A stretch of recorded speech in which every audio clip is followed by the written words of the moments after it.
Good morning. How are you? Struggling to get up in the morning? I've been going for walks every day, so yeah, ready to go. Okay, so today we're doing the double lesson. That's lessons 7 and 8.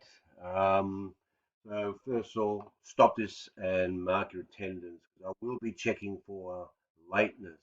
So yes, please scroll down here and mark your attendance. Very good attendance yesterday, which is excellent. Um, Today we'll have to do a submission and you'll have to go all the way down to the bottom here. That's homework sheet 6, but I'll get back to that in a moment. So go to lesson 7. So let's do that.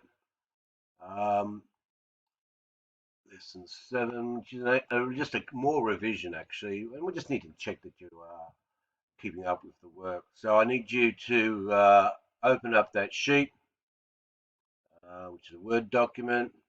Um, Answer the questions, um, and then save it to your Google Drive. And finally, make sure you submit it to the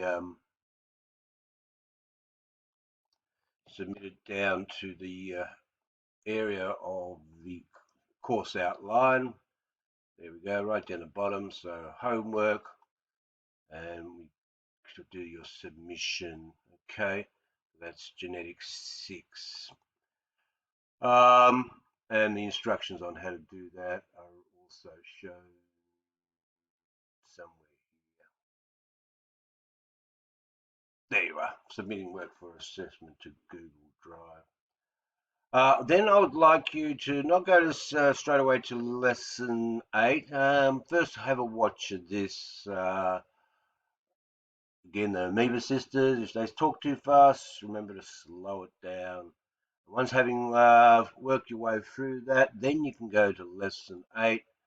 Um, you can then read the booklet, pages 10 to 12, on cell division and mitosis. And after having done those two tasks, you work through this. It's really a fantastic interactive, whereby along the way you will have to follow some of the instructions on how to perform a cell division, and they'll be asking you questions. So it will be recapping your understanding from those two tasks. Once having done that, you should now be very ready to either choose the PowerPoint or the Word document, whichever the case may be. And once you have completed the task, you are to save it to your Google Drive. I might come and check to see you've been doing some work. So that's the course of the lesson. I'll just come back to the previous page. So remember, today you need to make sure that homework sheet number 6 from lesson 7 is posted, and the other sheet or PowerPoint is saved to Google Drive. Have a good double, and if you have any questions, don't forget to ask, but it should be pretty straightforward. Cheers.